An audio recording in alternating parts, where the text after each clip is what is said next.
Hello, today I read from the book of 2 Samuel, the chapter 9. In chapter 8 we saw that God was with David and David uh, conquered all his enemies and he even subdued them. And it was wow. Now let's see what's happening in the chapter 9. David asked, "Is there anyone still left of the house of Saul to whom I can show kindness for Jonathan's sake?" Jonathan was his best friend. Now there was a servant of Saul's household named Ziba. They called him to appear before David. And the king said to him, "Are you Ziba?" "Your servant," he replied. The king asked, "Is there no one still left of the house of Saul to whom I can show God's kindness?"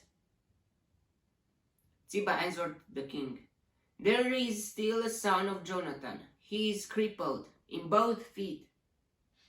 Wow. A son of Jonathan. "Where is he?" the king asked. Ziba answered, "He is at the house of Machir."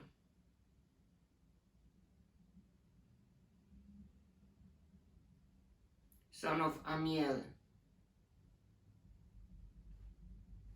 in Lodebar.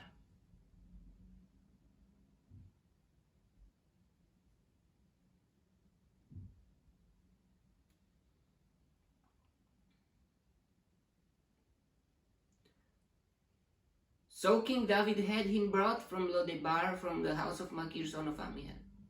When Mephiboshet was son of Jonathan, Mephiboshet was the name.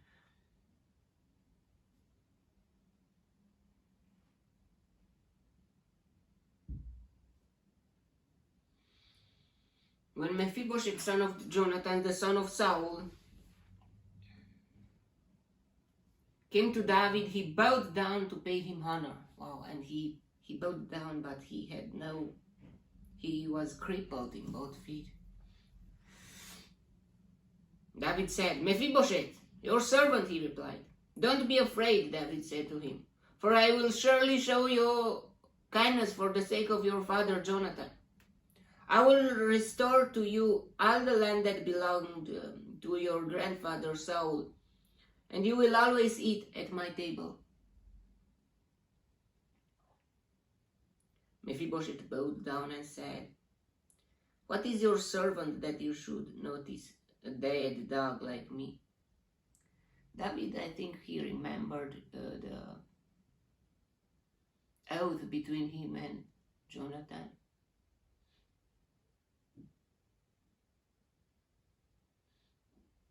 When they made a covenant, or that even their ancestors do not kill each other or something like that. And look what happened. Jonathan died in the battle, and now after that, yeah, look what happened.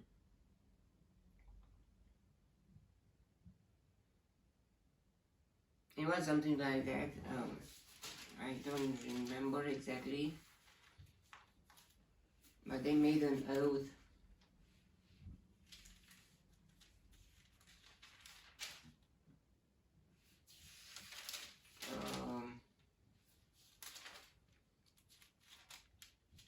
David and Jonathan, maybe in 1 Samuel chapter 20. So Jonathan made it in verse 16. So Jonathan made a covenant with the house of David, saying, "May the Lord call David's enemies to account." And Jonathan had David reaffirm his oath out of love for him, because he loved him as he loved himself. And yes, I don't...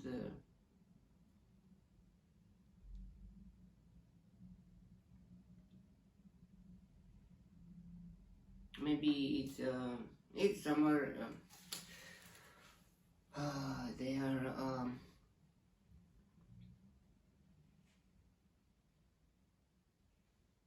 Mephiboshet bowed down and said, "What is your servant that you should notice a dead dog like me?"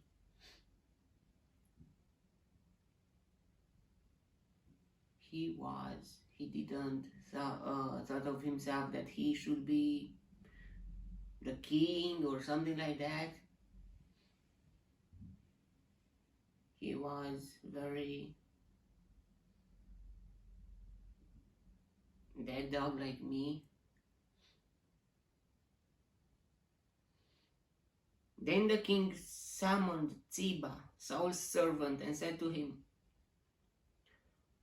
"I have given your master's grandson everything that belonged to Saul and his family.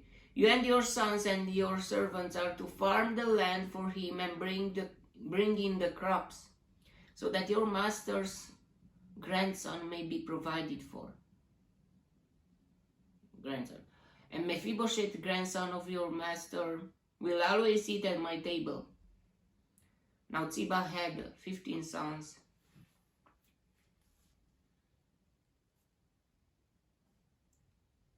and 20 servants.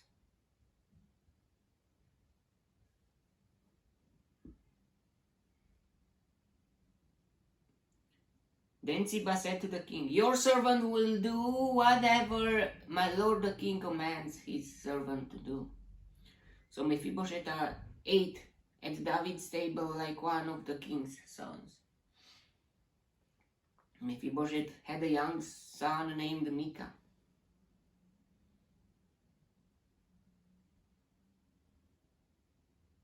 And all the members of Ziba's household were servants of Mephiboshet.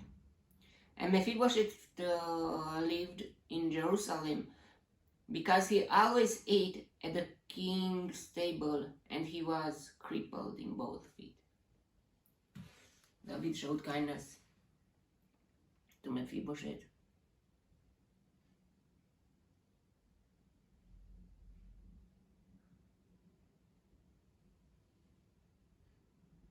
He missed Jonathan, and he showed all the kindness to his son.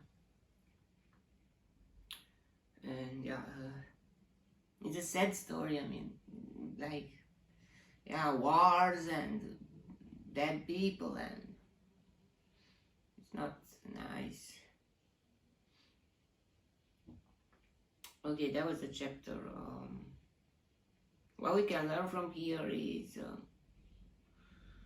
to keep our promises, even if Jonathan died maybe long time ago. I don't know why David remembers just now. Why didn't he remember?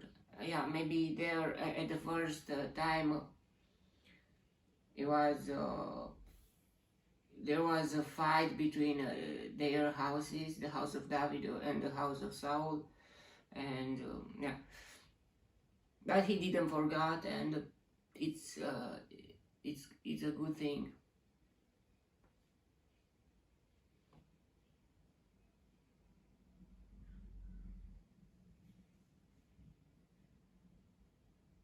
Okay, that was the chapter.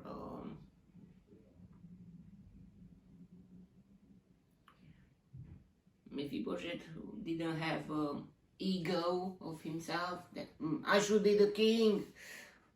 I am Saul's grandson, and no.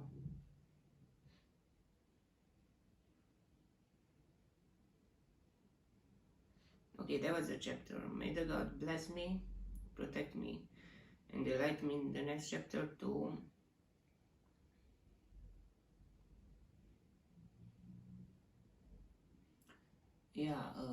he could hate David too, because was almost like his enemy. because of you. Yeah, but it wasn't that true, because the Philistines killed Saul and Jonathan, not David. And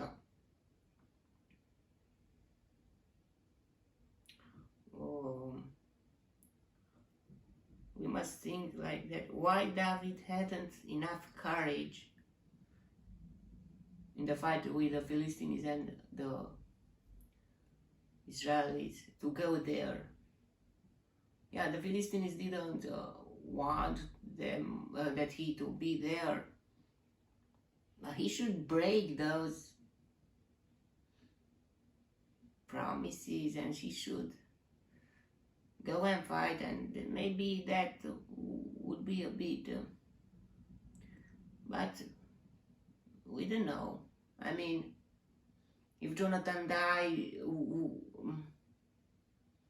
would die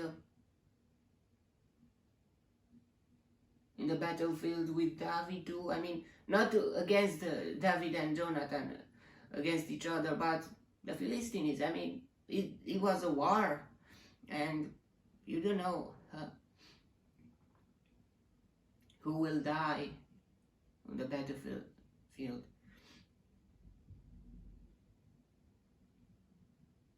And Saul was almost cursed. I mean, he was